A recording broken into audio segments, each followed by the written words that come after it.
Selamat datang di Training Basic Quality Management System based on ISO 9001 tahun 2015.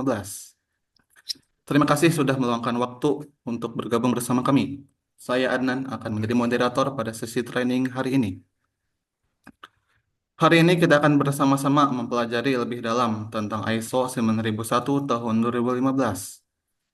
Standar internasional yang berfokus pada bagaimana meningkatkan sistem manajemen mutu. Oh ya, seperti kata pepatah, tak kenal maka tak sayang. Untuk itu, sebelum saya memperkenalkan narasumber kita hari ini, izinkan saya memperkenalkan PT Jeep Karya Asih, sebuah perusahaan yang didirikan pada tahun 2017. Bergerak di bidang jasa quality, health, safety, and environment management system, proses safety, dan engineering konsultan. Sejak awal berdiri, kami berkomitmen untuk memberikan bantuan terbaik kepada seluruh pelanggan kami dengan fokus pada kualitas, keahlian tenaga kerja, dan pengalaman yang kami miliki. Sebelum memulai training, mari kita melihat video company profile dari PT Jeep Karya Asih ini.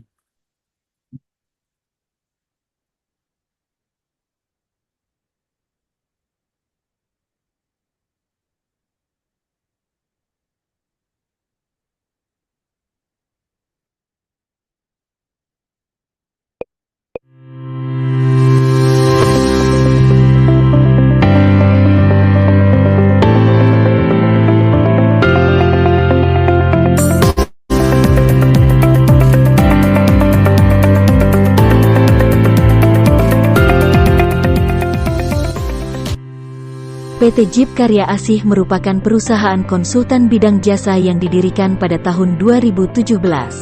Perusahaan ini mewadahi para profesional di bidangnya dengan pengalaman kerja lebih dari 15 tahun. Berbekal pengalaman tersebut, kami bertekad untuk mendukung pemerintah dalam melaksanakan pembangunan dengan memberikan sumbangsih dan layanan jasa konsultasi terbaik yang dapat dipercayakan oleh semua pihak. PT Jeep Karya Asih memiliki visi untuk menjadi pemimpin di bidang jasa konsultan dan pengembangan sumber daya manusia baik lokal maupun internasional serta mencerdaskan kehidupan bangsa. Misi kami adalah 1. Meningkatkan kompetensi para tutor dan pelanggan. 2. Selalu mengupdate perkembangan informasi standar dan regulasi yang ada. 3. Memanfaatkan kecanggihan teknologi IT. 4. Selalu membina hubungan baik dengan stakeholder. 5. Menyediakan fasilitas training center terlengkap. 6. Menyediakan kurikulum yang terstandar, terakreditasi secara nasional dan internasional. Adapun jasa yang kami sediakan antara lain: 1. Jasa konsultasi dan sertifikasi ISO. 2. Jasa konsultasi lingkungan meliputi AMDAL, UKL-UPL dan lainnya. 3. Jasa sertifikasi Sistem Manajemen Keselamatan dan Kesehatan Kerja atau SMK3 dari Kementerian Tenaga Kerja Republik Indonesia. 4. Jasa pemeriksaan dan pengujian, riksa uji, dan sertifikasi layak fungsi. 5. Jasa pengurusan bisnis lisensi seperti SKA, SKT, SIUJK, SKUP Migas. 6. Jasa penyusunan dokumen Contractor Safety Management System, CSMS. 7. Jasa penyusunan dan kajian Hazard Operability Study, HAZOPS. 8. Jasa Manpower Services HSE. 9. Training Quality, Health, Safety dan Environmental, KHSE Management System, mengacu kepada kurikulum internasional. 10. Training ISO yang terakreditasi oleh International Register Course Auditor, IRCA, untuk seluruh calon auditor dan praktisi ISO. 11. Training dan sertifikasi Kemenaker RI. 12. Training dan sertifikasi Badan Nasional Sertifikasi Profesi, BNSP. 13. Pengadaan alat-alat K3.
Itulah video komponen profile dari PT Jeep Karya Asih.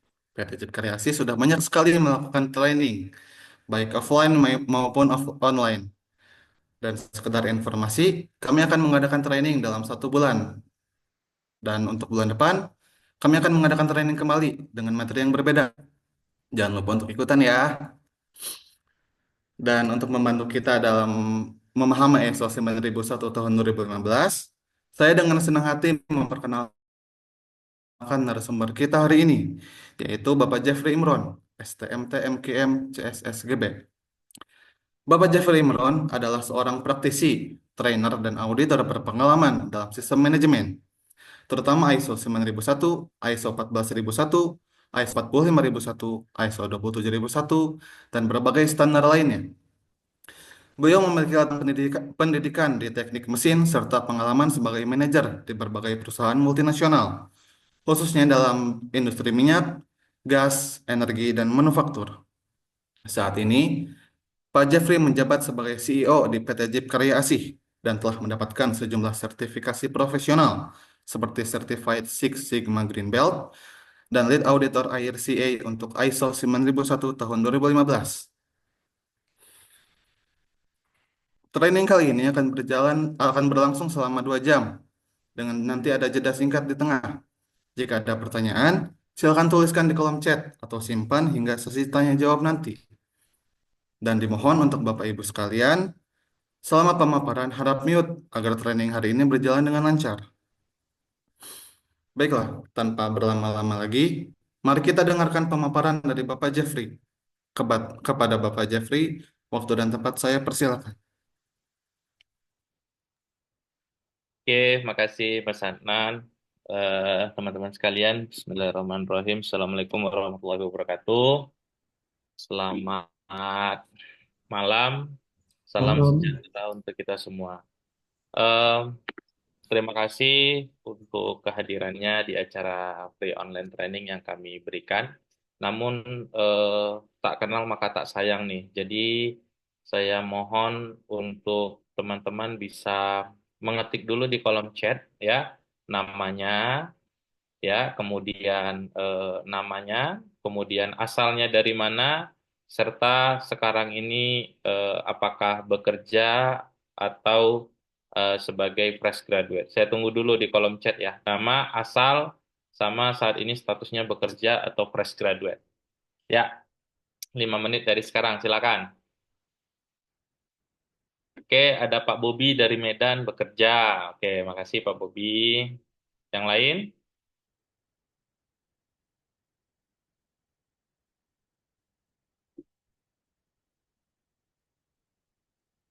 Oke, ada Mbak Yuni Nur Alifah dari Bekasi lagi off mencari kerja. Oke, semangat Mbak Yuni.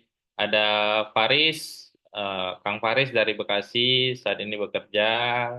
Kang Jendra dari Pekanbaru, ya. Kemudian juga ada dari Ilham dari Kepri, Mbak Vivi dari Demak, ya. Pak Rifan dari Padang, Mas Restu dari Tasikmalaya saat ini bekerja.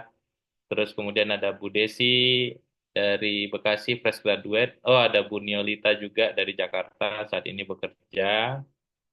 Oke, kemudian ada juga yang dari Tanjung Balai Karimun, ada dari Klaten, ada dari Cilegon, ya, ada dari Pekanbaru, Mbak Siska, terus ada Pak Lutfi dari Tegal, kemudian ada Bapak atau Ibu Nindya dari Bali fresh graduate ya. Terus ada dari Semarang juga Bapak atau Ibu Ilma, ya, proyek pelayanan kawasan industri terpadu Batang. Oke. Ada juga dari Aceh, Pak Putra, bekerja, Pak Andi Rifai dari Jakarta. Oh ya, ada pengusaha, sukses, amin. Ya, ada Mbak Faizah dari Kota Batik. Oke. Oke, baik teman-teman, terima kasih sudah perkenalan. Nah, sekarang saya ingin tanya, suara saya terdengar jelas nggak oleh teman-teman? Terdengar, Bang. Oke, terdengar ya. Iya. Aman Pak, jelas banget. Siap, kalau begitu. Oke, sekarang slide-nya sudah kelihatan. Sudah cukup jelas dan kelihatan. Oke, baik kalau begitu. Nah, kita coba diskusi dulu gitu ya, bahwa apa itu quality gitu kan ya. Oke, nah menurut teman-teman nih, saya ingin tanya nih, eh coba ketik di kolom chat dulu merek handphonenya masing-masing apa sih? Coba ketik di kolom chat merek handphonenya teman-teman masing-masing apa? Enggak, ini bukan apa, cuman pengen tahu aja merek handphonenya masing-masing gitu. Ada yang Vivo mereknya, ada yang Oppo ya, ada yang Infinix, ada yang Realme ya. Oke. Ada yang Samsung juga, ada yang Realme juga, ada yang iPhone ya. Kemudian ya. Oke. Nah, menurut teman-teman, ini kan ada beberapa merek yang sudah diketik ya. Kalau kita bicara quality nih, ada Oppo, ada Infinix, ada Realme, ada Samsung, ada Xiaomi, ya, ada iPhone, ya. Nah, menurut teman-teman, yang mana yang quality? Ya, kalau kita bicara quality kan kualitas. Yang mana yang berkualitas menurut teman-teman dari beberapa brand yang sudah disebutkan ini? Kira-kira. iPhone sih, Mas, yang lebih berkualitas. Iya, iPhone. Oke, ada yang bilang iPhone, tapi HP Masnya iPhone nggak? iya. Ya, oke. Yang lain gimana? Yang lain gimana? Yang HP Samsung, Kalau saya Oppo, Pak Jepri, oke, Oppo. Berarti menurut siapa nih? Oh, Bang Putra, Oppo itu berkualitas nggak? ya berkualitas menurut Makanya saya. dibeli, gitu ya. Nah, ada juga nih yang bilang Samsung nih, ya. Ada yang bilang Samsung gitu kan. Nah, Samsung juga oke gitu, berkualitas juga gitu kan ya. Nah, ini yang akan kita bahas malam ini. Jadi kalau kita bicara quality, ya, Xiaomi quality, Oppo quality, Samsung quality, ya, semuanya itu berquality. Nah, tapi apa itu pengertian quality gitu kan ya. Nah, coba silakan teman-teman ketik di kolom chat. Kira-kira apa sih menurut teman-teman pengertian quality itu apa gitu loh. Ya, biar nanti kita bisa paham gitu. Apa sih yang dimaksud dengan kualitas gitu. Nah, serta nanti kita bisa dapatin. Nah, apa yang dimaksud dengan kualitas menurut teman-teman sekalian? Apa itu quality dan apa yang dimaksud dengan kualitas gitu. Di sini ada apa nih? Quality adalah produk kualitas daripada produk perlombaan produk dunia. Oke, ada lagi nggak? Nah, ada lagi di sini. Tingkat baik atau buruknya sesuatu itu quality ya. Definisi quality. Ada yang lain nggak?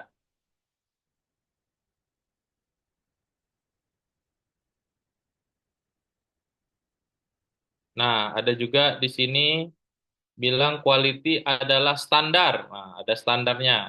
Terus kemudian quality itu adalah produk yang bisa dipakai jangka panjang dan ada garansinya gitu. Berarti kalau nggak jangka panjang dan nggak ada garansi itu nggak berkualitas gitu ya. Nah, ada lagi nggak? Ada juga yang bilang mutu ya, quality itu mutu, kelayakan pada produk dan lainnya. Oke, terima kasih teman-teman diskusinya ya. Nah, maka kita akan coba membahas basic quality management ya. Nanti kita akan bicara definisi quality, kemudian nanti kita akan bahas terkait dengan sistem manajemen. Oke, terima kasih. Kita lanjut. Oke, malam ini kita bicara introduction to quality ya. Jadi saya akan mengenalkan kepada teman-teman apa itu kualitas, manajemen kualitas atau apa itu quality. Nah, sorry, saya bukan brand ambasadornya ini ya, mobil ini saya tutup dulu deh.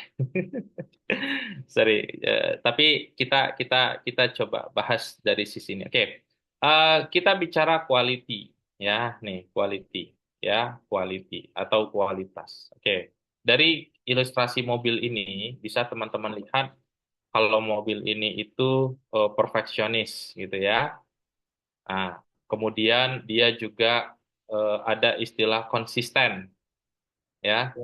Nah, terus kemudian juga kualitas itu ada katanya itu bisa eliminating of waste atau menghapus wasting ya, waktu yang terbuang ya. Nah, kualitas itu bisa juga kita katakan sebagai speed of delivery. Ya, jadi kalau misalnya eh, dia itu produknya bagus, enak, tapi waiting listnya bisa 1-2 tahun, pun kita akan apa namanya akan kurang berkenan untuk memilikinya seperti itu ya. Kemudian quality itu juga ada providing good usable product seperti itu ya. Terus quality juga ada istilahnya compliance compliance with policy and procedure ya. Terus ada juga quality itu istilahnya delegate of pleasing the customer ya. Nah, ini adalah contoh apa yang disebut dengan quality. Ada perfectionist, ada konsistensi, ada dia mampu menghilangkan waktu-waktu terbuang atau eliminate the waste ya. Kemudian dia juga mempertahankan speed-nya ya sehingga waktu tunggunya tidak lama atau indennya tidak lama ya. Kemudian juga ada provide good usable product, produknya bisa digunakan ya, enak dan lainnya ya. Terus juga comply dengan standar ya serta delegate pleasing of customer. Semua apa harapan customer itu ter tercapture atau dapat di dalam quality itu sendiri. Nah, ini adalah beberapa definisi quality ya. Nah, sekarang kita masuk ke dimensi. Jadi kalau kita bicara quality itu ada dimensi of quality ya. Nah, yang pertama dimensi of quality itu adalah performance. Oke, performance. Nah, teman-teman mungkin yang membutuhkan, mungkin gini, saya ibaratkan gini, orang tua kita di kampung, ya, mungkin hanya membutuhkan handphone untuk agar bisa menelpon kita, ya, kemudian bisa menelpon kita, bisa ngechat kita, kirim gambar, oke, itu kebutuhan orang tua kita di kampung. Kemudian naik setingkat lagi kebutuhan kebutuhan kita sebagai mahasiswa, ya. Nah, kita butuh handphone yang smartphone, kemudian bisa WiFi, memberikan WiFi ke laptop kita, kemudian juga handphone tersebut bisa dipakai komunikasi dan bisa mengambil beberapa, bisa digunakan untuk searching ataupun mengambil beberapa gambar yang diperlukan. Nah, kemudian ada juga kebutuhan handphone untuk para gamers, gitu ya. Nah, kalau udah para gamers, berarti handphonenya itu speknya harus RAM-nya sekian. Terus nanti memorinya kita butuh sekian. Kemudian baterainya sekian mAh gitu ya. Nah, jadi kalau kita bicara performance, beda customer itu beda persyaratannya ya. Jadi kalau ibu kita di kampung mungkin hanya membutuhkan handphone yang bisa untuk nelpon, video call, sama ketik pesan dan kirim gambar. Itulah performance-nya. Performance-nya seperti itu yang dicari untuk sebuah produk handphone. Kemudian kalau kita mahasiswa, kita butuh yang bisa WhatsApp, komunikasi, baterainya juga lumayan tahan, kemudian bisa browsing ya, dan bisa memberikan hotspot ke laptop kita gitu ya. Tapi kalau bagi para gamers ya, itu dia banyak sekali apanya. Dia harus speknya itu mungkin RAM-nya sekian mega, sekian giga, kemudian memorinya sekian giga, terus kemudian juga baterainya, dan lain-lainnya. Nah, ini yang dimaksud dengan, kalau kita bicara kualitas, kita akan bicara terkait dengan apakah produk atau service itu bisa digunakan di dalam sebuah project ya, performance-nya itu bagus atau tidak. Nah, ini yang pertama, aspek dimensi quality itu adalah performance ya. Nah, setelah kita mendapatkan performance yang bagus, maka berikutnya kita bicara terkait dengan reliable. Nah, jadi nanti misalnya kita sudah punya laptop atau handphone yang sesuai dengan spek yang kita mau tadi ya. Nah, kemudian berikutnya adalah seberapa sering.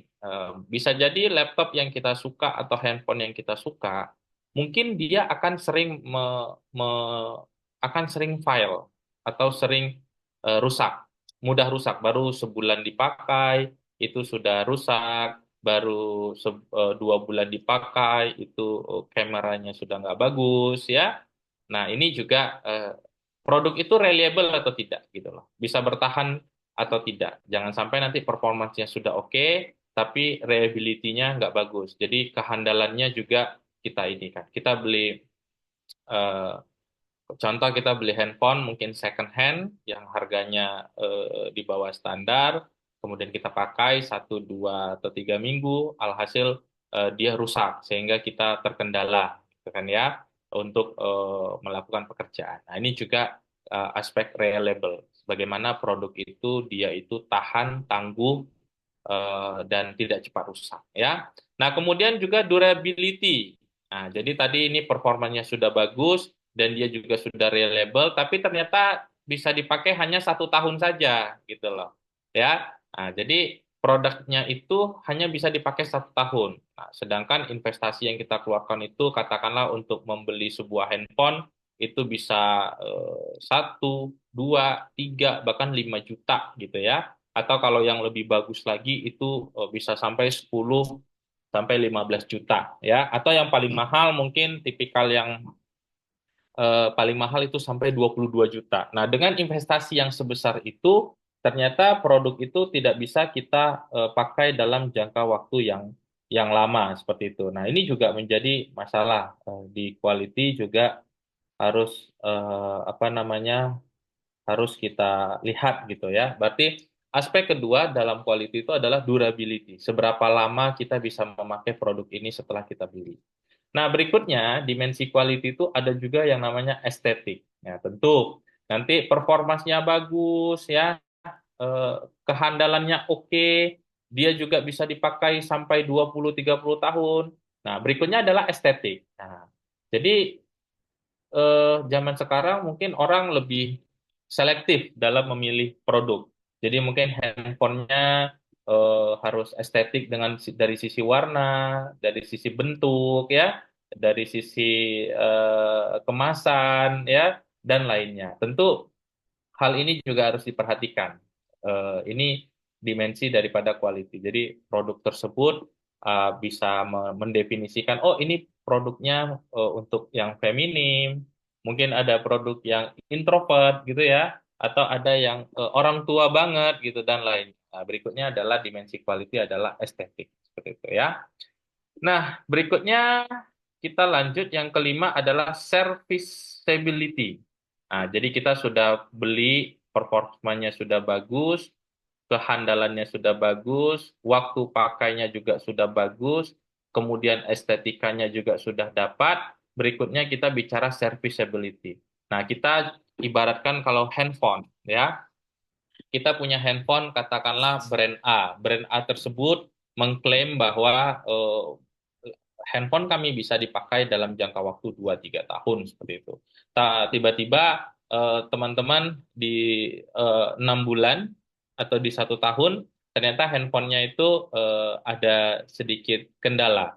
Nah, bayangkan kalau kita membeli handphone tapi kita nggak tahu service centernya di mana, ya. Jadi kalau teman-teman hanya membeli soal harga, ya, kemudian tidak memikirkan service center. Nah, sekarang eh, kita contohkan kita moving ke mobil. Nah, teman-teman mungkin membeli mobil A yang diimpor. Mobil ini harganya bagus, ya, brandnya bagus. Tapi teman-teman nggak tahu kalau mau menservis mobil ini kemana gitu. Dealernya pun nggak ada di Indonesia. Nah, ini juga jadi salah satu dimensi quality. Bahwa produk atau jasa yang kita hasilkan itu setelah kita rilis ke pasar, tentu kita harus siapkan service centernya. Jadi kalau misalnya teman-teman beli handphone, ada brand A service center, kemudian ada brand B service center, ada brand C service center. Baik itu untuk klaim garansi ataupun memperbaiki karena pemakaian teman-teman sekaligus ya. Nah, berikutnya dimensi quality yang keenam itu adalah fitur.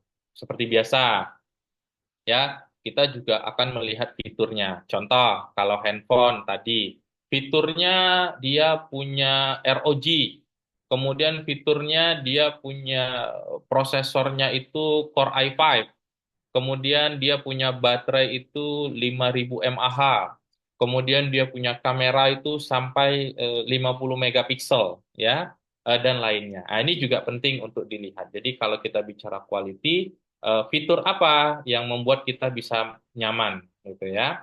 Apa fiturnya? Ini juga harus kita lihat. Jangan sampai nanti kita membeli sesuatu, ternyata fiturnya itu fitur-fitur yang sudah jadul, gitu, ya kan? Ya. Jadi dan juga nanti ketika kita sudah beli misalnya sebuah barang atau jasa, ternyata kita harus masih menambah lagi RAM-nya. Ternyata nanti kita masih harus menambah lagi memory card-nya. Nah, ini juga harus diperhatikan ya di dalam sebuah quality. Fitur juga menjadi salah satu dimensi quality. Yang kemudian adalah perceived ya quality ya. Ini perceived quality ini terkait dengan reputasi. Kita bisa mengklaim misalnya 6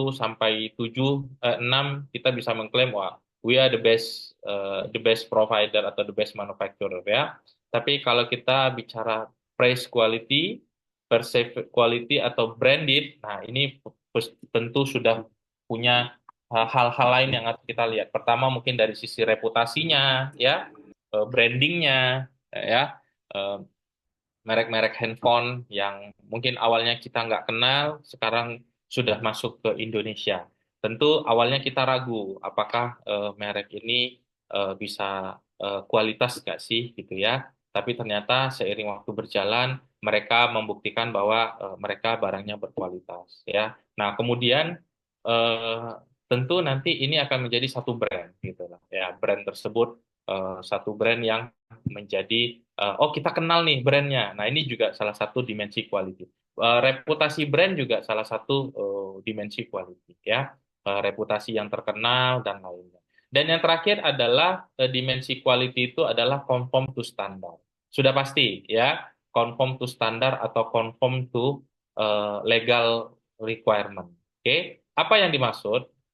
Nah, teman-teman saya cerita sedikit ya. Kalau kita bicara conform to standar, sudah barang tentu kita dalam membeli produk, kita harus memastikan ini mengacu ke standar apa. Tanpa adanya sebuah standar, maka kita tidak bisa mengklaim bahwa produk tersebut memiliki kualitas yang bagus. Ya, dengan adanya standar yang diacu, yang ditetapkan, nah itu bisa kita klaim salah satunya. Nah, kemudian ada juga selain conform to standar juga conform to eh, requirement atau legal ya, persyaratan hukum. Sebagai contoh, iPhone 16 sekarang ini lagi dijegal masuk ke Indonesia dan tidak boleh diperjualbelikan. Tahu kenapa? Ada yang tahu nggak kenapa iPhone 16 itu nggak boleh saat ini belum boleh masuk ke Indonesia? Dan tidak boleh diperjualbelikan dulu untuk sementara waktu. Ada yang tahu nggak kalau kenapa? Dikarenakan Iya, untuk hutang pajak produk nggak sih Pak iPhone-nya katanya? 50 tahun tidak mau bayar pajak ke depan katanya. ADN-nya nggak sesuai, Pak. Nah, jadi salah satu syarat dari kita Indonesia bahwa kalau mau berbisnis harus memiliki sertifikat TKDN. Nah, iPhone sampai sekarang belum memiliki atau belum comply dengan TKDN. TKDN itu adalah tingkat komponen dalam negeri. Jadi bisa saja 1 sampai 7 mereka sudah oke, tapi kalau poin 8, ya mereka nggak bisa jualan di Indonesia. Otomatis marketnya akan keblok dan mereka tidak akan bisa masuk seperti itu. Jadi kalau kita bicara quality, teman-teman, tolong diingat ada 8 dimensi quality. Yang pertama tadi adalah performance, kita melihat seberapa kuat dia sesuai dengan spek yang kita tetapkan. Kemudian reliable, jangan sampai nanti kita membeli suatu produk itu mudah rusak, ya, seminggu, 2 minggu dipakai. Kemudian durability, dari awal dia dibuat sampai dia itu nanti hancur atau dia itu musnah itu berapa lama? Ya, 1 tahun, 2 tahun, 3 tahun, 10 tahun itu semuanya akan menjadi dimensi quality ya. Kemudian estetik, dia enak dilihat nggak, enak dipegang nggak, juga enak di apa warnanya, bikin nyaman atau tidak dan lain.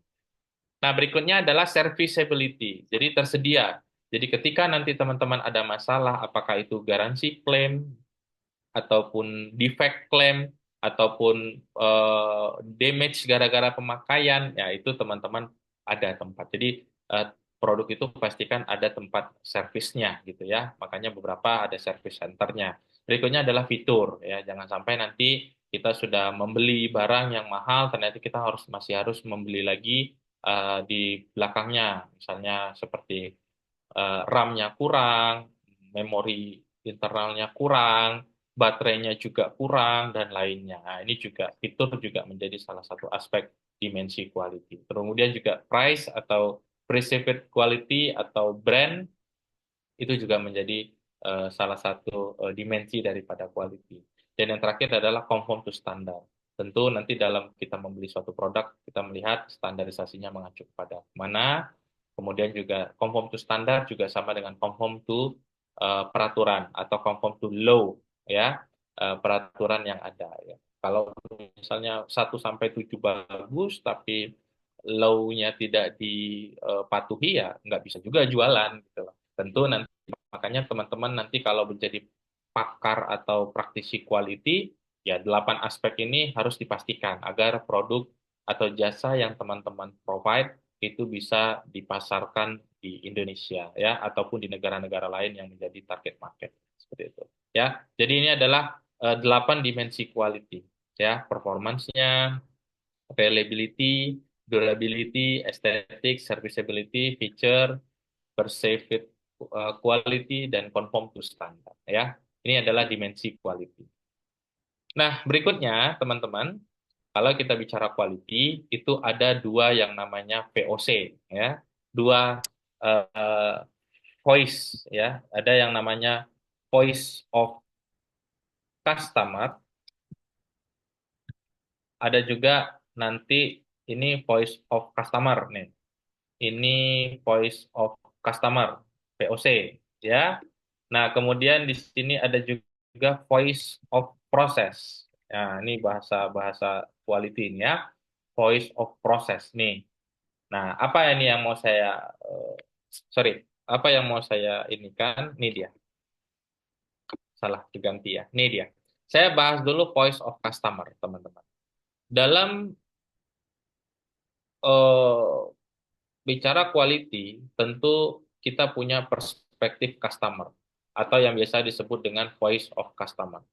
Nah, cenderung menurut customer, quality itu adalah fitness for use. Satu itu adalah fitness for use, dan yang kedua itu adalah prices. Selalu itu. Jadi, customer itu selalu lihatnya, dia itu pingin itu fitness, ya, for use, kemudian juga harganya juga bagus. Selalu pingin itu. Jadi, kalau kita ibaratkan, customer itu selalu maunya bagus, tapi harganya juga kompetitif, ya. Harganya juga kompetitif. Nah, sedangkan di sisi lain, kalau kita bicara quality di perspektif kita selaku katakanlah kita sebagai produser ya atau penyedia jasa, itu kita bicara namanya voice of process. Nah, nanti teman-teman akan belajar apa itu voice of process. Nah, yang akan kita lihat pertama adalah production process ya. Dari sebuah ini, yang pertama itu adalah kita akan melihat production process. Jadi dari persyaratan customer ini bagaimana kita bisa melihat prosesnya. Kemudian adalah cost. Cost itu adalah biaya yang timbul untuk menghasilkan produk ataupun jasa. Ya, mulai dari bahan baku, bayar bayar apa namanya? Bayar gaji karyawan, ya. Itu semuanya masuk ke dalam cost seperti itu ya. Nah, jadi apa namanya? Hal ini eh, ada 2 sisi kalau kita bicara quality. Voice of customer atau dari kita sendiri yaitu voice of process, ya. Nah, dan biasanya di kehidupan sehari-hari customer view itu lebih dominan. Nah, ini hati-hati ya. Customer view itu lebih dominan. Terkadang tadi ya, customer akan selalu fokus pada fit for use dan dia juga akan concern juga terhadap dengan prices. Zaman sekarang saya belum pernah melihat customer itu bilang gini, soal harga saya nggak concern lah. Yang penting kualitas. Jarang, jarang. Ya, mungkin dulu pernah, tapi sekarang udah era kompetisi atau kompetitif ya, sehingga dia minta produknya bagus, tapi harganya juga harus kompetitif ya. Sedangkan kalau kita dari sisi penyedia barang dan jasa, itu biasanya kita akan memikirkan terkait dengan production, atau juga nanti berapa cost yang akan kita keluarkan untuk memproduksi barang atau jasa. Nah, idealnya rata-rata pasal 1, pasal 2 di sini diterangkan bahwa customer view must dominate. Jadi rata-rata ya customer view itu akan lebih mendominasi seperti itu. Ya. Oke, berikutnya ini tadi kita sudah bahas terkait dengan quality definition ya. Sekarang kita akan bahas eh, untuk terkait dengan quality definition ya. Quality definition gitu. Di mana kita akan bahas. Nah, ada beberapa pengertian dari beberapa pakar-pakar quality atau orang-orang yang menjadi kiblat quality. Ya, yang pertama, menurut Juran, nah ini teman-teman kalau nanti mainnya di quality akan kenal Juran ya. Quality itu pengertiannya adalah fit for use. Jadi ketika sebuah produk itu fit for use, itu disebut dengan quality. Nah, kemudian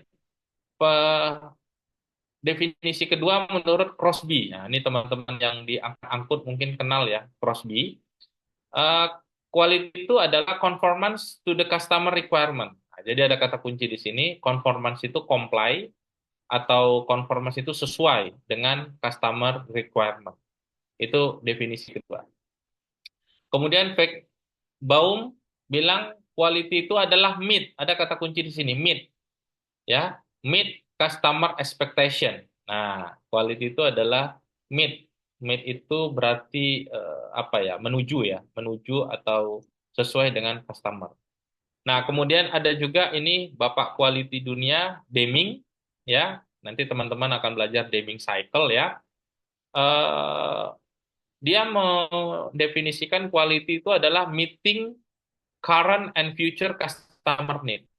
Jadi meet itu adalah tadi meet itu bertemu atau cocok ya, atau sesuai dengan current ataupun di masa depan, apa yang customer butuhkan di masa depan. Nah, sedangkan yang terakhir adalah definisi quality by Koru Ishikawa. Ini juga salah satu bapak quality yang kita kenal dari Jepang. Quality itu adalah customer satisfaction. Oke. Nah, so teman-teman, apa apa namanya? Apa yang bisa kita ambil dari hal ini? Maka di sini kita akan berpikir bahwa dari beberapa pakar itu menyatakan kalau bicara quality selalu ada ini. Customer, ini juga ada customer, ini juga ada customer, dan ini juga ada customer. Nah, sekarang saya ajak teman-teman diskusi. So, menurut teman-teman, definisi quality itu apa? Kalau versi teman-teman, dari yang udah saya jelaskan. Silahkan. Apa itu definisi quality?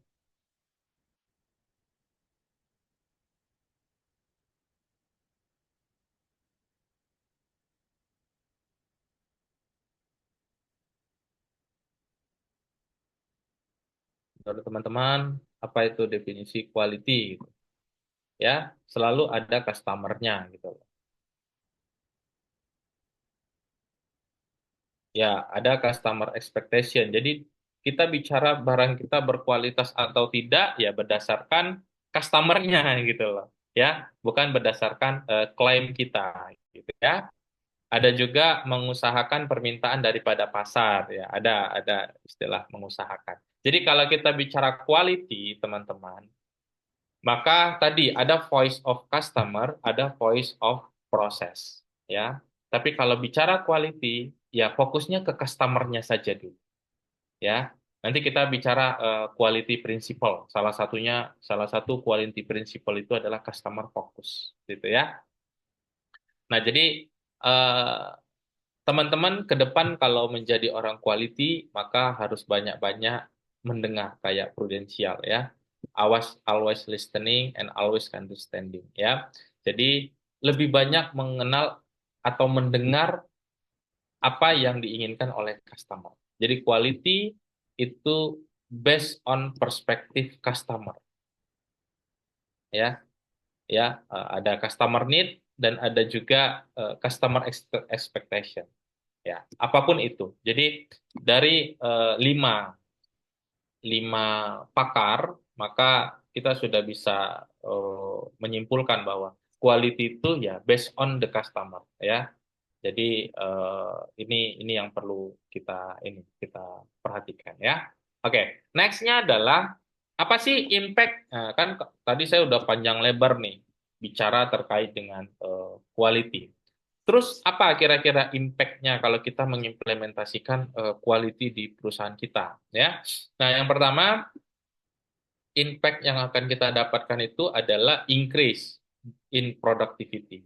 Jadi productivity itu nanti output dan inputnya itu bisa kita nilai seperti itu. Jadi yang pertama dengan adanya quality ya kita bisa lebih meningkatkan lagi produktivitas kita karena tadi salah satu salah satu poin quality itu adalah eliminate the waste.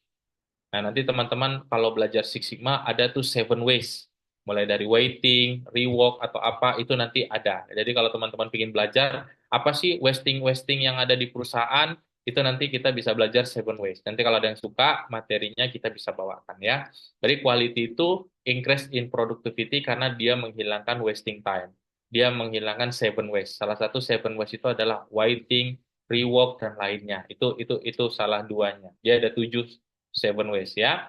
Dan yang ketiga adalah teman-teman, kalau kita bicara quality, itu quality and cost. Ya, quality and cost. Ya. Yang pertama, kalau kita bicara quality itu biasanya ada yang namanya design increase. Jadi ini cost increase. Ya. Kemudian ada juga quality of conformance increase atau cost ya decrease seperti itu ya. Nah, apa yang dimaksud? Sebenarnya kalau kita bicara HPP ya, HPP ini adalah biaya produksi. Ya, biaya produksi. HPP itu adalah modal kerja ditambahkan dengan profit. Oke. Nah, sekarang saya mau tanya ke teman-teman. Katakanlah modal kerja ditambahkan profit itu adalah 10.000 di tahun 2022. Nah, kemudian bagaimana dengan 2000, bagaimana dengan 2024? Oke. Nah, kalau teman-teman sebagai orang quality atau teman-teman bekerja, kira-kira menurut teman-teman, produk teman-teman yang harganya 10.000, ini kan teman-teman menjual produk harganya 10.000 ya di tahun 2022. Harganya 10.000. Pertanyaan saya, eh, 10.000 ini udah termasuk HPP dan biaya produksi ya. HPP, biaya produksi, ini ya, modal kerja ditambahkan profit. Biasanya harga jual itu adalah biaya produksi, modal kerja, itu ditambahkan dengan profit. Nah, pertanyaannya sekarang, menurut teman-teman, kalau misalnya di 2024, apakah harganya itu akan naik atau bisa jadi sama? Kalau kita bicara barang, produksi barang. Apakah harganya itu akan naik atau bisa jadi sama? Misalnya teman-teman diajak meeting, kira-kira gimana nih kita mau meningkatkan keuntungan, misalnya ya. Harganya kita naikin atau harganya tetap sama?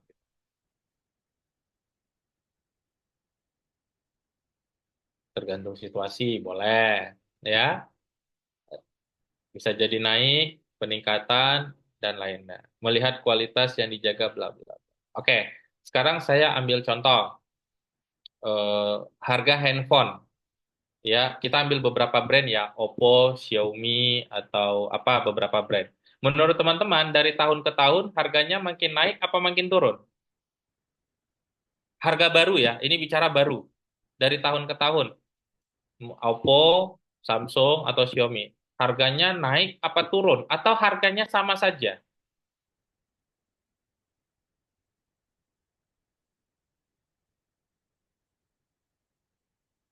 Ya, iya. Oke. Nah, itulah. Harganya itu nggak ada yang naik. Ya, untuk tipe yang sama, itu justru harganya turun. Nah, sekarang pertanyaannya, kenapa bisa turun gitu loh? Harusnya kan setiap tahun naik agar profit naik. Nah, disinilah teman-teman, kalau kita bicara modal kerja atau biaya produksi, oke, itu ada yang namanya COPQ. Itu disebut dengan cost of poor quality. Nah, nanti teman-teman udah bicara tuh, cost of pure quality. Nah, jadi yang direduce itu adalah ini, cost of pure quality. Karena mereka sudah berpengalaman, sehingga cost of pure quality ini bisa direduce. Oke, bisa direduce. Jadi, menaikkan omset tidak dengan menaikkan harga, tapi mereduce cost of pure quality dan menaikkan profit. Ya, nah seperti itu. Jadi, nah ini adalah dampak daripada kita membuat suatu quality. Jadi pertama, desainnya itu kita buat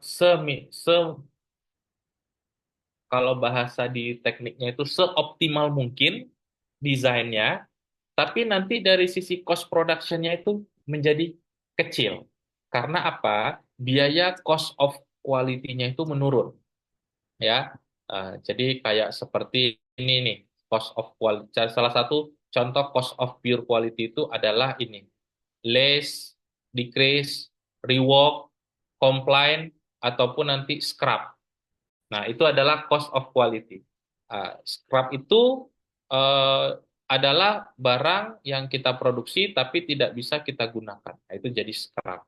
Nah, dengan adanya quality management system, kita meminimalisir yang namanya waste dan ada dan seven waste ya. Kemudian juga kalau kita mengimplementasikan quality, teman-teman ada namanya reductional in cycle time.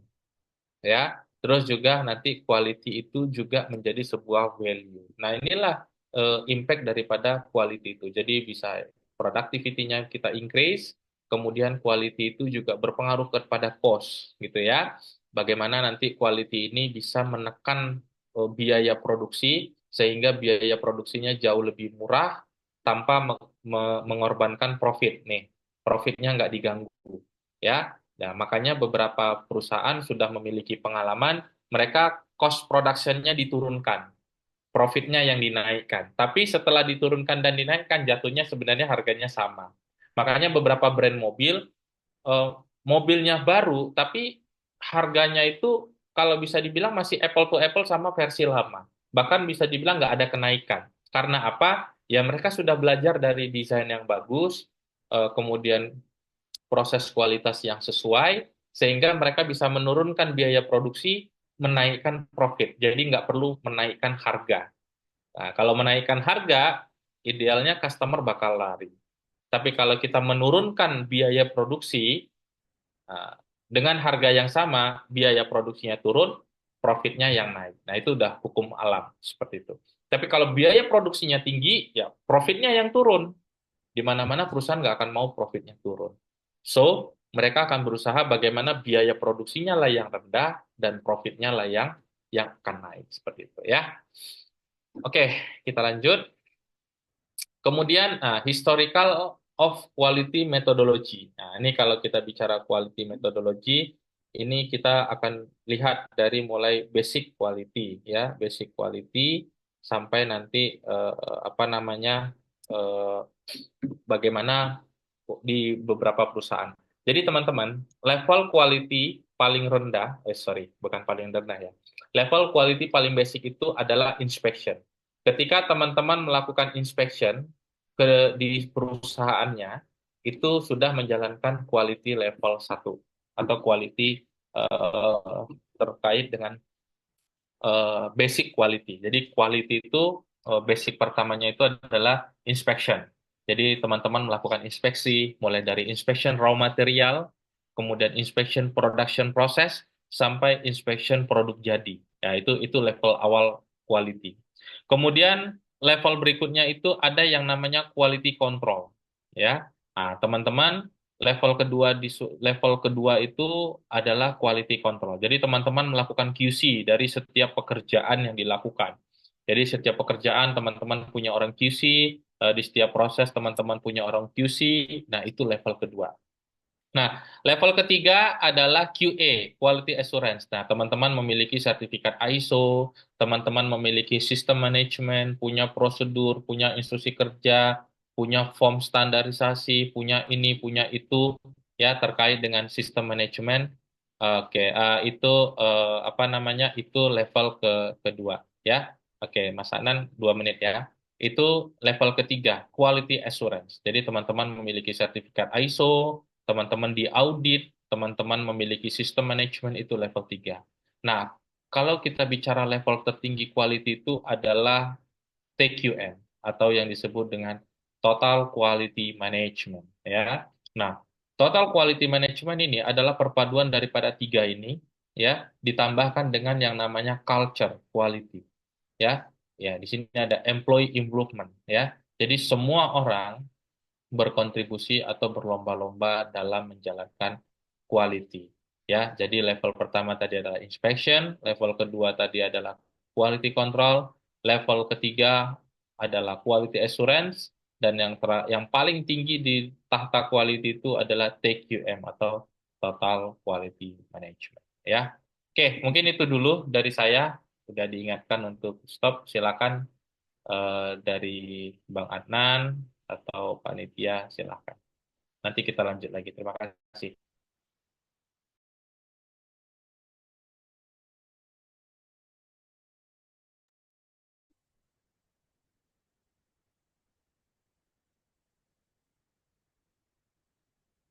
Halo, Bang Adnan?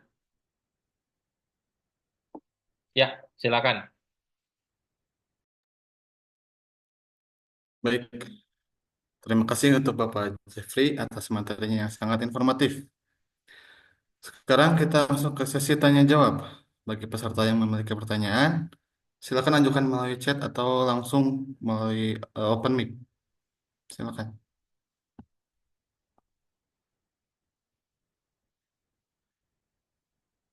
Ada pertanyaan dari Bapak Fajar Putra yang membedakan total quality management dengan internal audit operation.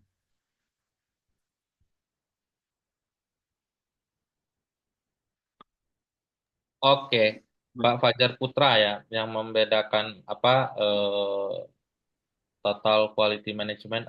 Internal audit itu fasenya di QA, Pak Putra. Pak Fajar atau Pak Putra ya. Internal audit itu apa namanya fasenya itu di QA, ya, quality assurance. Jadi satu di bawah apa namanya di bawah eh, TQM, ya. Jadi eh, kalau TQM dia itu sudah budaya quality, ya, sudah berbudaya, dan level budayanya itu sudah level yang advance seperti itu, Pak Putra, ya.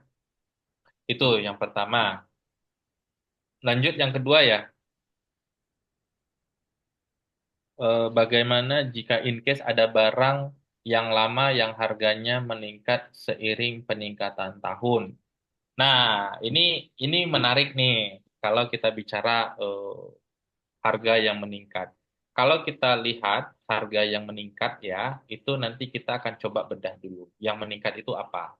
Apakah bahan bakunya yang meningkat?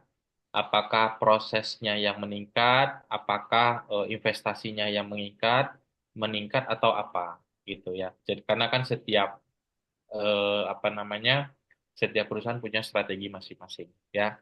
Tapi dalam hal ini kita juga harus melihat bahwa ketika harga itu ada kenaikan, teman-teman mungkin biasanya beli cilok 1.003 misalnya. Sekarang cilok itu 1.000 cuman satu. Ya, besok bakal komplain. Mungkin akan cari makanan lain yang bukan cilok tapi sejenisnya gitu ya. Akan komplain. Nah, begitu juga dengan customer. Jadi eh, naik sih boleh saja, tapi mungkin diimbangi dengan fitur yang bagus, diimbangi juga dengan masa tunggu atau indennya itu cepat, ya. Itu bisa disubstitusikan, ya, supaya nanti equal gitu, seperti itu. Mungkin seperti itu, Bang Anna.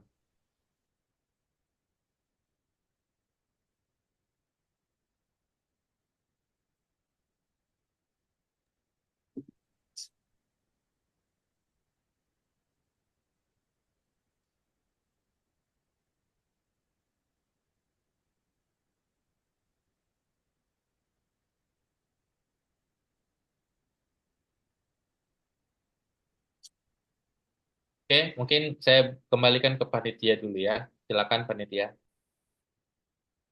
Baik, terima kasih untuk Bapak, Ibu, dan teman-teman semuanya yang telah memberikan pertanyaan-pertanyaan. Selanjutnya, tim Jeep Karya akan memperkenalkan lebih detail tentang perusahaan kami yang akan disampaikan oleh Mbak Vanis.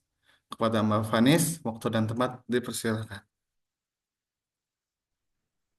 Ya, ya, Assalamualaikum warahmatullahi wabarakatuh. Selamat malam semuanya.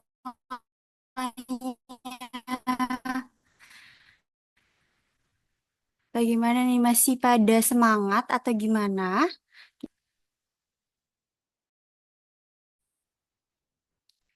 Boleh saya screen untuk Mbak Dias?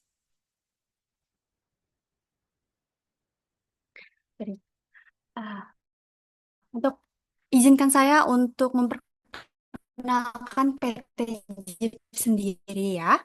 PT Jeep sendiri adalah konsultan. Bisa dilanjutkan, Mbak? Nah, ini PT Jeep sendiri ini merupakan uh, perusahaan yang berdiri dari tahun 2017.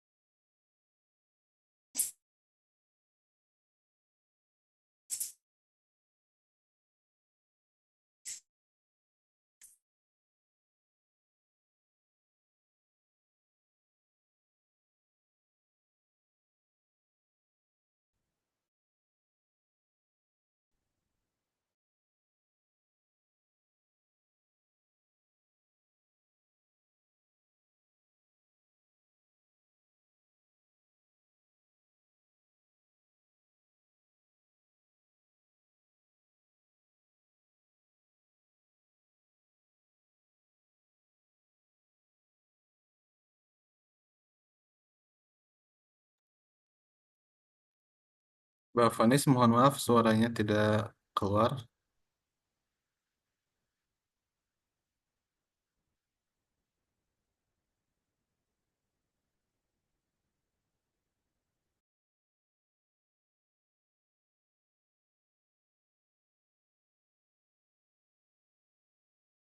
Uh, Masih kedengaran?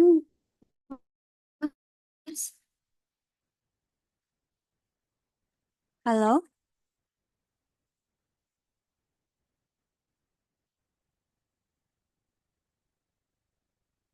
Halo?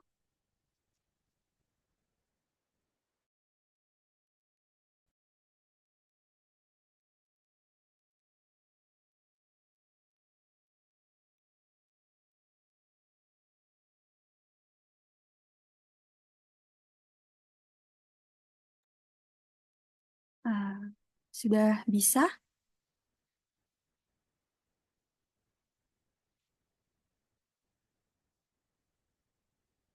Izin teman-teman sudah terdengar? Sudah ya.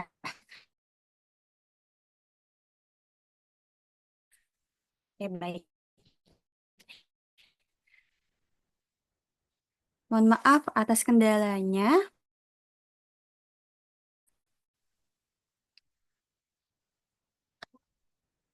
Saya lanjut ya. Untuk memperkenalkan PT JIP sendiri. PT JIP sendiri merupakan konsultan di bidang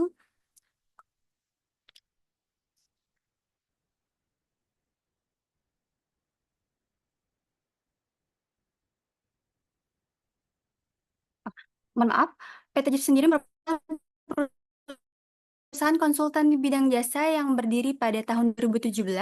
Perusahaan ini mewadahi para profesional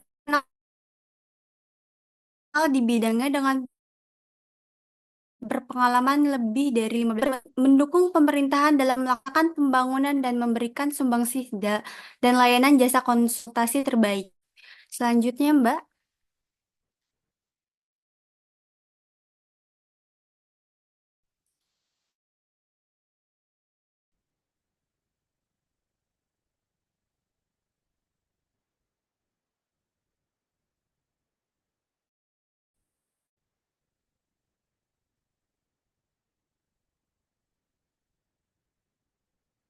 Mohon maaf, Mbak.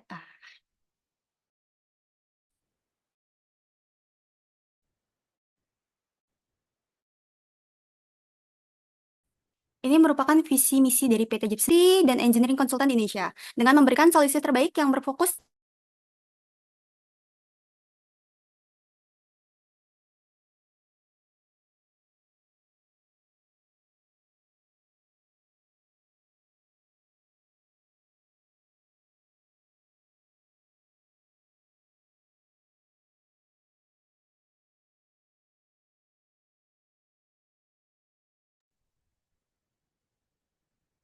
Mohon maaf Mbak Fani, suaranya tidak terdengar lagi dan sepertinya sedang lag. Baik, mungkin saya ambil alih ya. Suara saya terdengar jelas?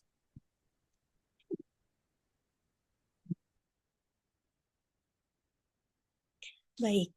Untuk visi misi dari perusahaan kami sendiri menjadi perusahaan terdepan dalam bidang jasa Quality, Health, Safety, and Environment Management System atau ISO, Process Safety, dan Engineering Consultant di Indonesia dengan memberikan solusi terbaik yang berfokus pada kualitas, keselamatan, dan inovasi, serta berkontribusi positif terhadap peningkatan standar industri dan kesejahteraan masyarakat.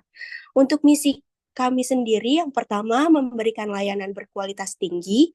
Yang kedua, komitmen terhadap keselamatan dan kesehatan. Yang ketiga, membangun kemitraan yang kuat. Yang keempat, pengembangan berkelanjutan. Yang kelima, tanggung jawab sosial dan lingkungan. Dan yang keenam, menjaga integritas dan profesionalisme. Untuk selanjutnya, kenapa harus memilih kami? Pertama, keahlian dan pengalaman yang profesional. Kami didukung oleh tim ahli yang berpengalaman dalam bidang K3 dan sertifikasi alat, yang telah melakukan pengujian dan pemeriksaan di berbagai sektor industri. Yang kedua, kepatuhan terhadap standar nasional dan internasional. Kami memastikan bahwa setiap pengujian dan pemeriksaan peralatan dilakukan berdasarkan peraturan yang berlaku, seperti peraturan dari Kementerian Ketenagakerjaan atau Kemnaker, serta standar internasional seperti ISO dan OSAS. Selanjutnya, sertifikasi yang kami miliki yaitu resmi. PT JIP Karya Asi memiliki izin dan akreditasi resmi dari Kemnaker untuk melaksanakan pengujian alat-alat K3 termasuk pesawat angkat dan angkut atau PAPA atau pesawat uap dan bejana tekan atau PUBT, pesawat tenaga produksi atau PTP, serta instalasi listrik dan sistem proteksi kebakaran. Selanjutnya, laporan lengkap dan transparan. Setelah pengujian dan pemeriksaan, kami pastinya akan menyediakan laporan yang lengkap, detail, dan mudah dipahami oleh klien.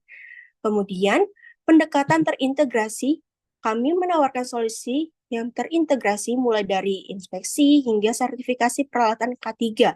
Dengan layanan komprehensif ini, kami memastikan bahwa semua aspek keselamatan kerja terkait peralatan Anda terpenuhi dalam satu layanan terpusat.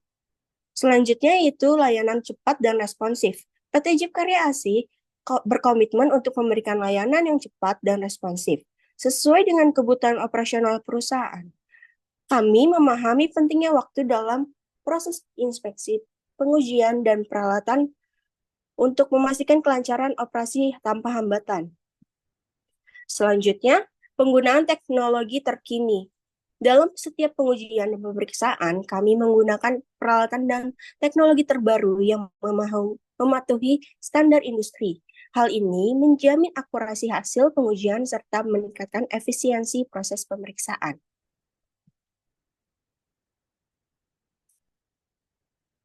Selanjutnya, layanan kami. Layanan kami ada ISO certification, ada SMK 3 certification, ada CSMS atau CHSM. Keempat, ada Kemnaker RI dan BNSP training. Kelima, ada Hazid Hazob. Keenam, ada ISO training. Ketujuh, ada inspection and testing. Kedelapan, ada manpower supply. Kesembilan, ada QSA consulting. Kesepuluh, ada environment consulting. Kesebelas, ada safety equipment. 12, ada fire protection equipment. 13, ada defensive driving course.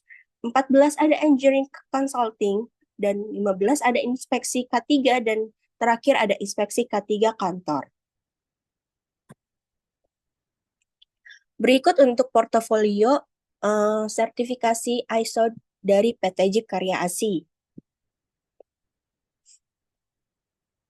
Kemudian untuk yang ini adalah portofolio untuk konsultasi dari PT Jeep Karya Asih yang dilakukan di beberapa perusahaan yang telah memakai jasa dari PT Jeep Karya Asih. Untuk ini, portofolio Hazid dan Hazob, yang mana PT Jeep Karya Asih pernah ke Batam untuk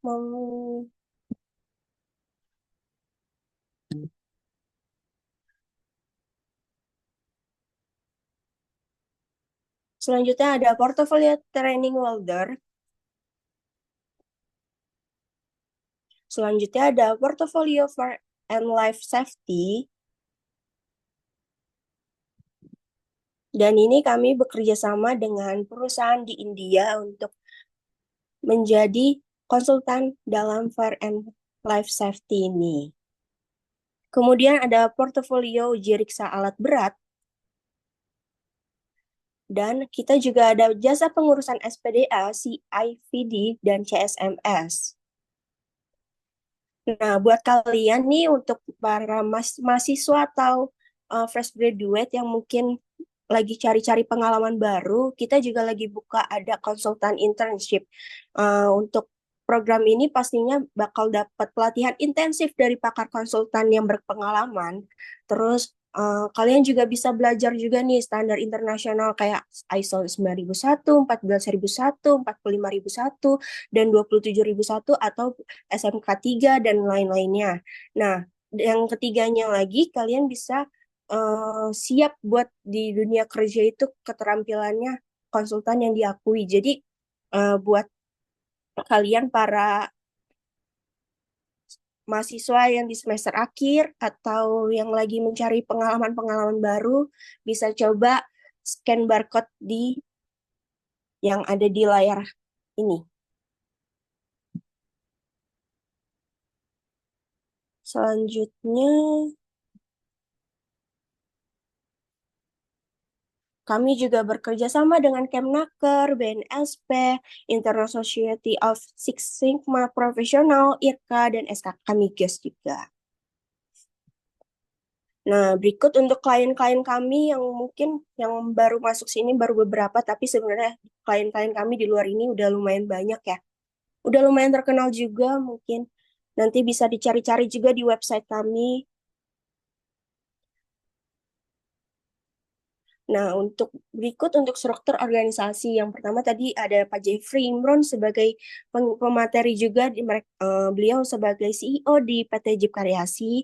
Kemudian dilanjut ada Pak Anggit Cahyanto, Business Development Director, ada Bu Ajeng Karima Damanik sebagai Operational Leader, ada Pak Dimas Jahid sebagai Technical Leader kami, kemudian ada Senior Konsultan, ada Bu Nur Faiza, kemudian HRGA kami, ada Wan Febri dan Mbak Vanis. Kemudian untuk digital marketing ada Mbak Siti dan ada Mbak Dias. Kemudian untuk konsultan kami ada Mbak Afifa, ada Mas Rizal, ada Mbak Siva dan ada Mas Ari.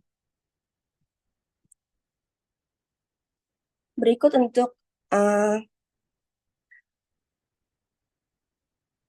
CV singkatnya Pak Jeffrey Imron, yang mana tadi udah dibacakan oleh Mas Adnan.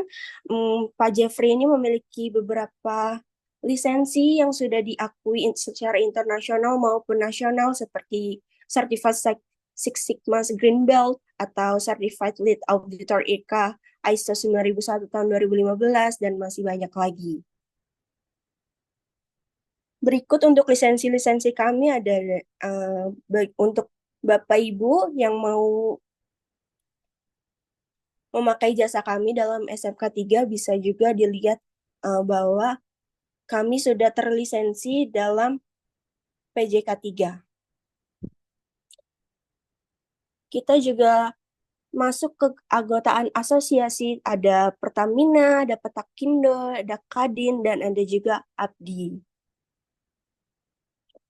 Nah, untuk teman-teman juga bisa lihat main-main di Instagram kita, ada Jeep Consulting, terus ada TikTok kita juga, Jeep Consulting, atau misalnya kalian mau lihat jasa-jasa kita apa aja sih nih di Jeep Karyasi ini, bisa juga dicek di website kami. Jadi boleh di-follow dan dicek-cek aja ya. Terima kasih. Mungkin segitu aja Mas Adnan, boleh diambil alih kembali.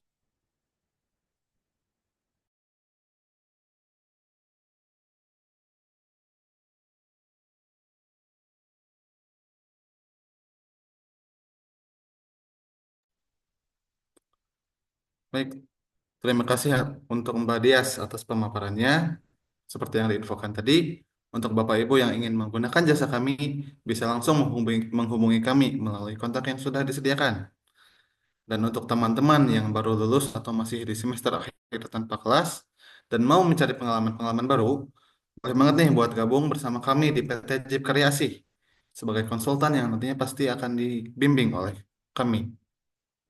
Baik, tanpa berlama lagi, saya kembalikan kepada Pak Jeffrey untuk memberikan materi selanjutnya. Kepada Pak Jeffrey, waktu dan tempat saya persilakan. Baik, makasih Mbak Dias. Mungkin tadi ada Mbak Vanis dan Mas Adnan ya. Baik teman-teman, saya waktunya cuma sedikit lagi ya. Saya izin lanjut. Kemudian, oke, nah history of quality gitu ya, metodologi ya, quality triology ya. Nah jadi ada 3 quality triology. Yang pertama itu adalah quality planning ya.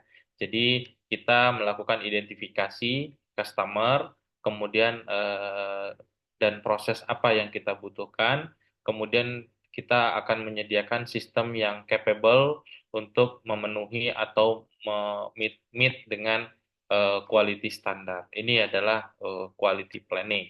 Kemudian ada juga nanti trilogi yang kedua itu adalah quality control ya. Jadi quality control di sini adalah used to determine corrective action is required ya. Jadi kita menjelaskan ketika nanti dibutuhkan dilakukannya tindakan perbaikan. Dan yang terakhir adalah quality improvement. Jadi quality improvement, kalau kita bicara improvement, pengertian improvement ini adalah perbaikan terus menerus ya. Jadi improvement itu adalah perbaikan terus-menerus ya. Nah, maka di sini adalah looking for the best way to do the something ya. Nah, ini adalah trilogi daripada quality itu sendiri seperti itu. Nah, berikutnya kalau kita bicara quality, tidak lepas pula tadi kita sudah jelaskan di awal di pada pengertian quality itu ada namanya Deming cycle. Ya, teman-teman nanti supaya bisa mengenal gitu. Ada namanya Deming cycle. Ya, Deming cycle itu terdiri dari yang pertama itu adalah ada planning, ya, bagaimana kita membuat sebuah planning. Nah, kalau teman-teman di sistem manajemen, planning ini bisa policy, ya, kemudian bisa manual, ya, kemudian bisa SOP, ya, kemudian bisa work instruction, ya, itu planning. Kemudian juga bisa form kerja, kemudian juga bisa KPI, ya, kemudian juga bisa resources, ya, itu adalah fase planning, ya. Jadi ini adalah planning gitu kan. Kemudian doing. Ya, doing itu adalah execute the plan. Jadi kalau kita bicara doing itu tidak lepas daripada ini. Apa yang sudah kita planningkan itu tolong dijalankan. Ya. Jadi nanti ada policy, udah kita buat, manual, SOP, work instruction, form, KPI, resources, itu tolong di-execute atau dijalankan dan dikontrol dengan baik seperti itu. Nah, berikutnya ada fase yang namanya checking. Ini adalah evaluate. Evaluate daripada result. Apa yang kita evaluasi? Kita evaluasi antara planning sama doing, itu berjalan bagus atau tidak, atau implementasinya, apakah planning yang akan kita rubah atau doing-nya yang akan kita kontrol. Itu masanya di checking. Inilah nanti teman-teman ada internal audit. Dan yang terakhir adalah action.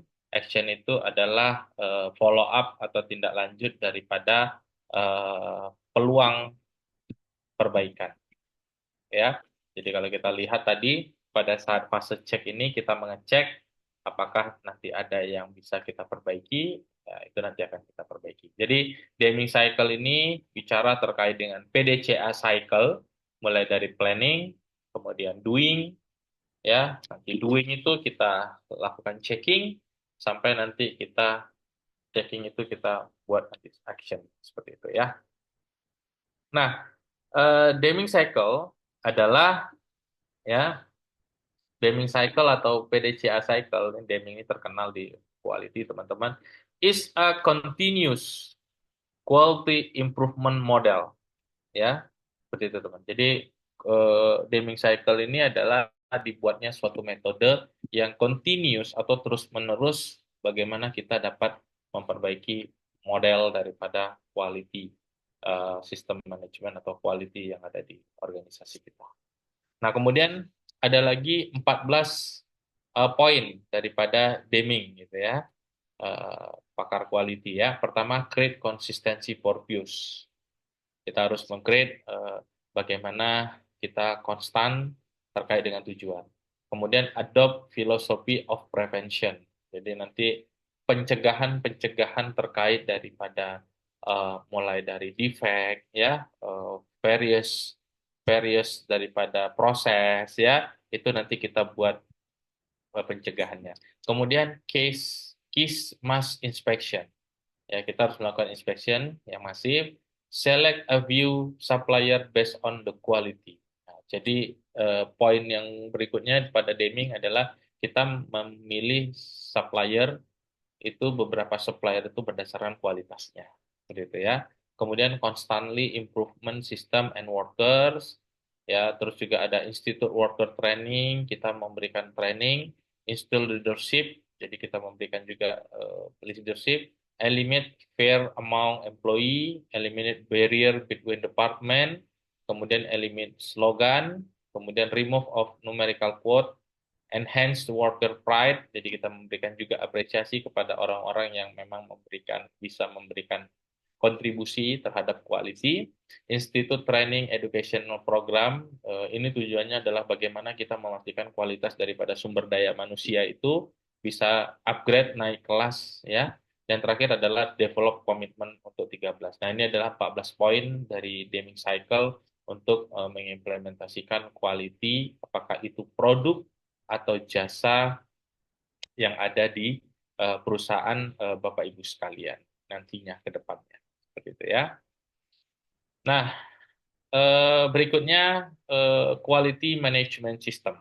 Jadi tadi kita sudah membahas terkait dengan quality, mulai dari inspection, kemudian QC, sekarang mulai dari inspection, QC, dan QA. Nah, sekarang kita bahas terkait dengan manajemen quality. Bagaimana sih kita memanajemen sebuah kualitas? Ya, manajemen quality itu dimulai tentu nanti di sini quality management system. Ini panduannya adalah ISO 9001 versi 2015 ya, terkait dengan QMS, Quality Management System ya. Di sini Quality Management System itu kita bagi menjadi 3, teman-teman, sekaligus. Yang pertama adalah Quality Planning, itu bicara driven by criteria. Kemudian yang kedua itu adalah Quality Assurance, ini driven by prevention. Dan yang terakhir itu adalah Quality Control, yaitu driven by inspection. Jadi ada quality planning, driven by criteria, ya, kemudian quality assurance itu driven by prevention, ya, dan yang terakhir adalah quality control, inspection driven, ya.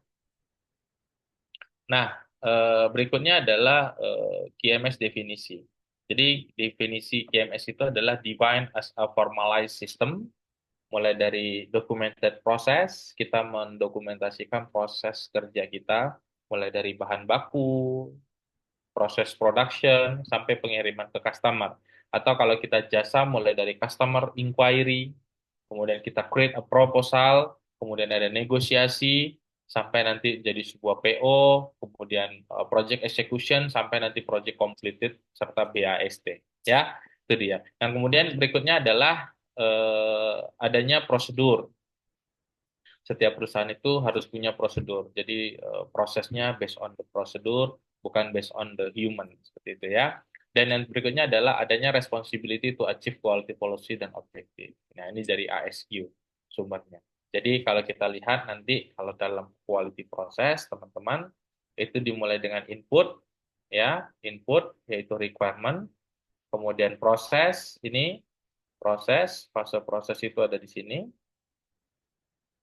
Ini adalah proses, ya, sampai nanti dapat yang namanya output. Ini dia. Ya, outputnya adalah customer satisfaction. Kalau dalam quality, itu outputnya adalah customer satisfaction. Jadi apakah produk atau jasa yang kita hasilkan, tapi output yang paling kita kejar itu adalah bagaimana customer itu puas, ya, atau satisfied dengan kita. Seperti itu.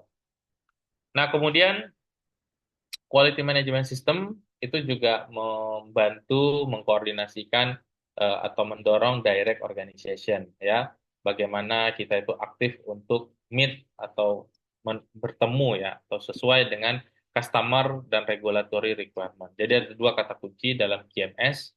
QMS itu fokusnya pertama adalah pada customer, dan yang kedua ada regulatory, ya, atau tadi aturan-aturan hukum yang berlaku gitu ya.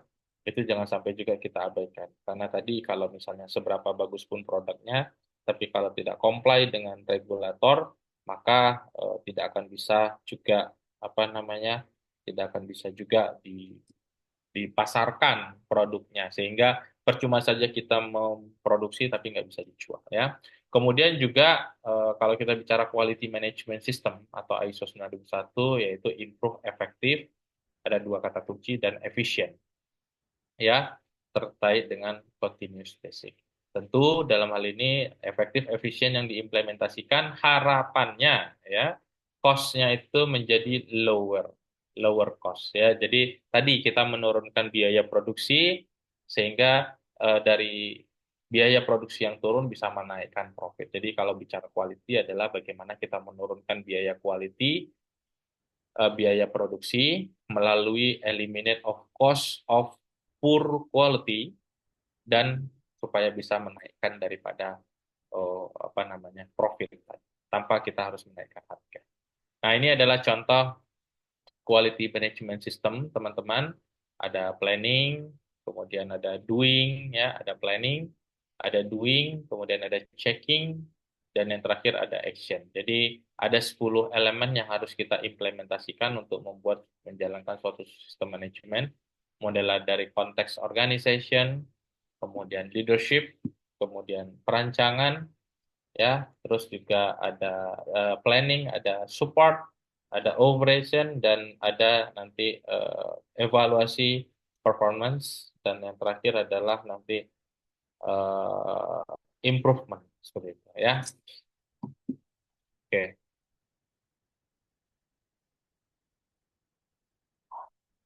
Nah, ini adalah benefit dari implementasi ISO 9001. Ada internal benefit, ada external benefit, ada signaling benefit ya. Internal benefit ya kita bisa mengincrease proses kontrol ya, kemudian juga increase quality daripada produk atau jasa yang kita hasilkan, kemudian juga increase productivity serta bagaimana nanti kita bisa increase efisiensi sehingga diharapkan dengan adanya quality justru kita dapat mencapai yang namanya lower cost ya, sehingga cost-nya itu kecil. Jadi cost-nya lower, profit-nya yang akan high gitu lah ya. Jadi harga produksinya kita tekan, tapi profit-nya juga kita tinggi. Yang kedua daripada external benefit ya. Jadi access to new market ya. Jadi dengan adanya quality kita diharapkan orang tahu produk kita, orang tahu kita punya produk yang bagus sehingga kita bisa mungkin produk kita dibawa ke Indonesia, ke Asia, ke Europe ya, ke Australia, ke Amerika atau kemanapun ya. Kemudian juga increase market share ya.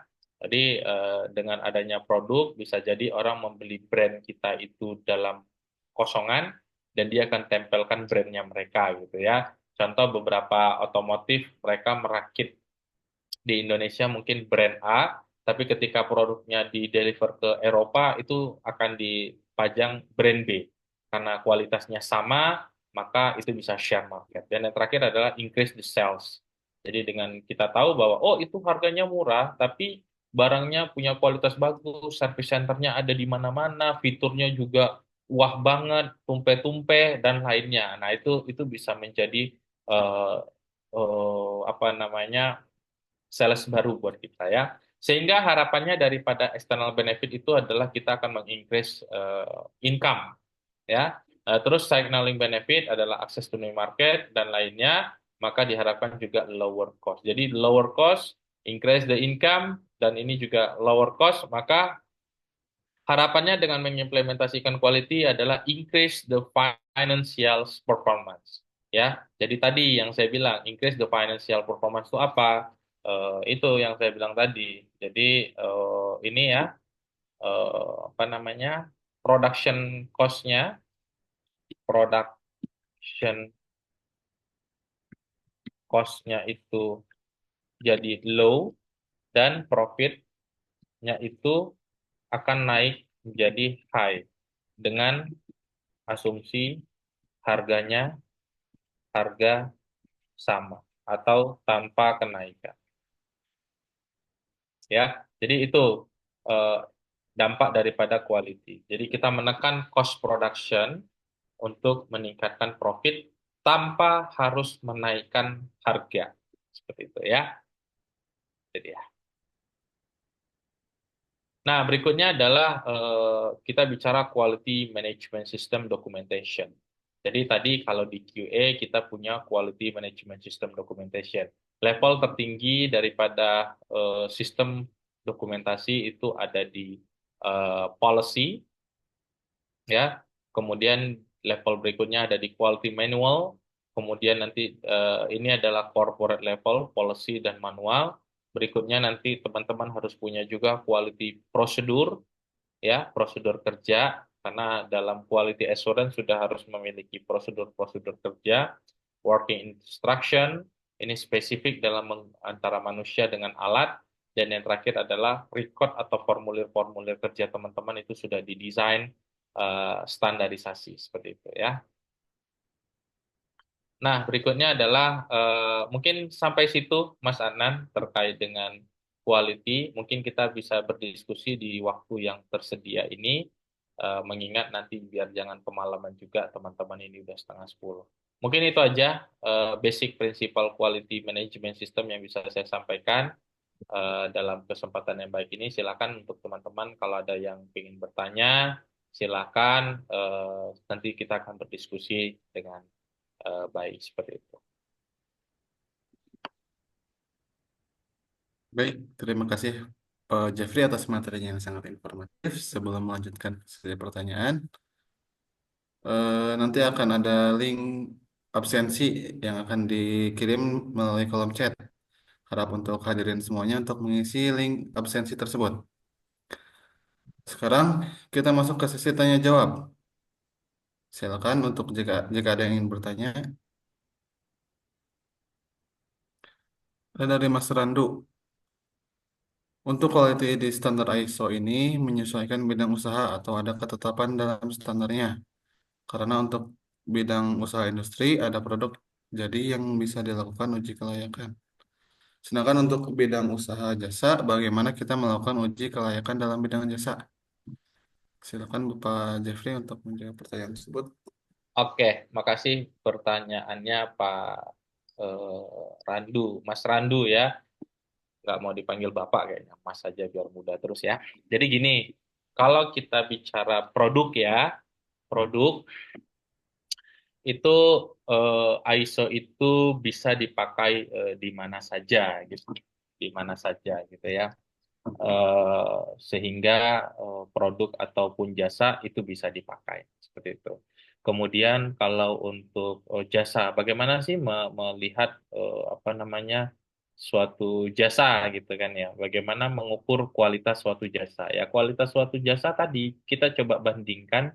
Tadi ya, kalau kita bicara customer, maka kita akan bicara terkait dengan apa namanya, apa persyaratannya. Jadi kalau kita mengukur jasa, mulai dari kita lihat nanti pertama, apakah waktunya sesuai, yang kedua, apakah kualifikasi tenaga kerjanya sesuai, dan yang ketiga, apakah reportingnya sesuai, dan yang keempat, apakah delivery time-nya, itu semuanya bisa kita lihat variabel-variabel kualitas. Seperti itu, Mas Randu. Makasih Mas Randu Putra Winata ST. Ya. Oke, lanjut. Selanjutnya ada pertanyaan dari Mas Fajar. Hmm.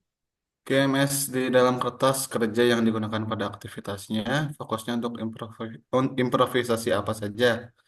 Apakah ada parameter penilaian seperti aktivitas yang dilakukan internal audit ataupun risk management? Silakan Bapak. Eh, Parameter ya, parameter fokus untuk improvisasi apa saja? Apakah parameter penilaian seperti internal audit ataupun risk management? Sebenarnya kalau kita bicara quality management system, quality management system ya, di kertas ya kerja itu eh, apa namanya digunakan dalam aktivitas improve-nya itu apa saja gitu kan ya. Banyak sekali dari paperwork yang kita kerjakan kita bisa mendapatkan data, kemudian dari paperwork yang kita kerjakan juga kita bisa melakukan analisis dan paperwork yang kita kerjakan juga kita bisa apa namanya kayak semacam mendapatkan top 3, top 5 atau top 10 trennya apa saat ini sehingga nanti kita bisa menentukan arah kebijakan perusahaan.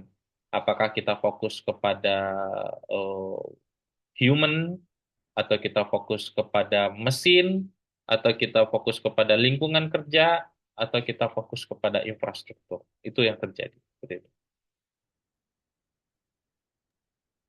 Baik, terima kasih Pak Jeffrey untuk jawabannya. Selanjutnya ada pertanyaan dari Bapak Muhammad Khairi. Apakah tiap tahunnya ISO selalu update? Tiap tahun ISO selalu update enggak juga karena ISO itu update-nya itu idealnya itu 7 tahun sekali ya dari 7 tahun sekali gitu loh sehingga eh, mereka itu akan mengeluarkan standar karena gini kalau mereka update terus mereka itu tidak akan memiliki apa namanya data ya sehingga diperlukan implementasi dulu 2 3 4 5 sampai 7 tahun sehingga mereka baru bisa melakukan improvisasi untuk standar yang dirilis. Jadi rata-rata sih idealnya ya 5 6 7 tahun sekali baru ada pembaruan ISO itu. Seperti itu sih. Baik, terima kasih. Ada satu lagi. Masih dari Muhammad Bapak Muhammad Khairi. Kenapa tiap sistem lifting plan selalu jauh? real yang di lapangan. Oke, lifting plan ya. Oh, itu sebenarnya tergantung daripada apa pengawasannya saja. Kalau seandainya pengawasannya ketat ya, komitmennya kuat, biasanya itu akan apa namanya akan bisa sesuai. Tapi sometimes juga dalam pengawasannya juga setengah-setengah, hanya paperworknya bagus, namun kontrolnya atau inspeksinya tidak dilakukan sebagaimana mestinya, ya itu bakal jauh larinya seperti itu ya. Seperti itu, Mas. Baik, terima kasih Bapak Jeffrey. Apakah masih ada yang ingin ditanyakan? Oh iya, jangan lupa untuk mengisi absensi atau daftar hadir. Linknya sudah dikirim di kolom chat. Dan untuk teman-teman yang ingin membeli sertifikat, materi dan record training, bisa melalui link yang sudah dikirim di kolom chat. Apakah masih ada pertanyaan lagi?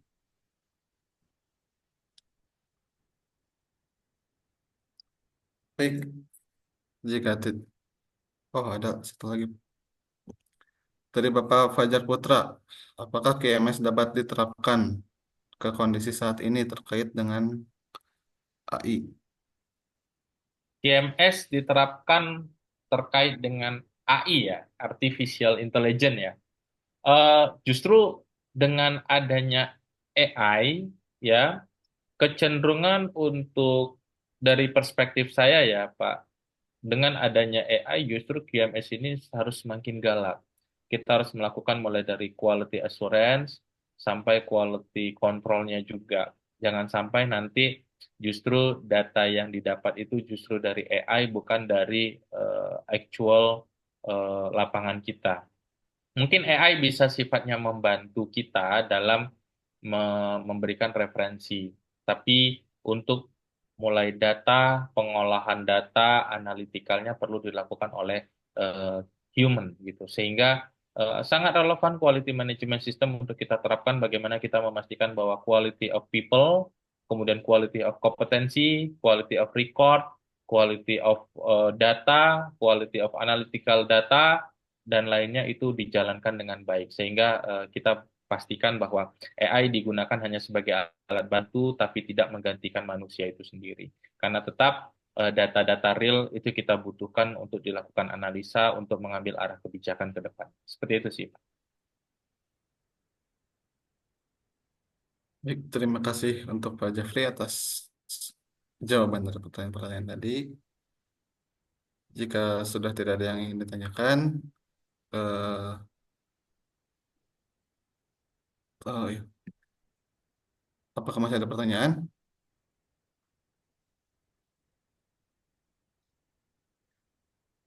Yang sudah, terima kasih sekali lagi untuk Pak Jeffrey atas sesi yang sangat informatif dan berguna hari ini.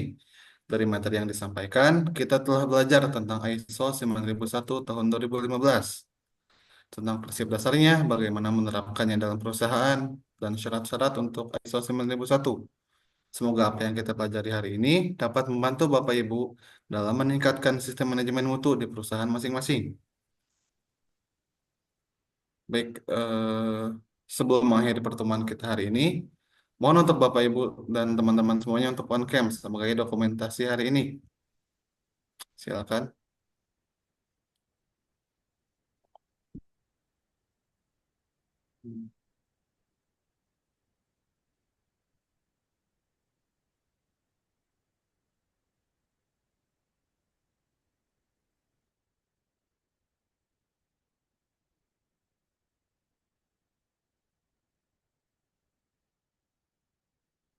Ya, sudah. Satu, dua, tiga. Oke. Satu, dua, tiga.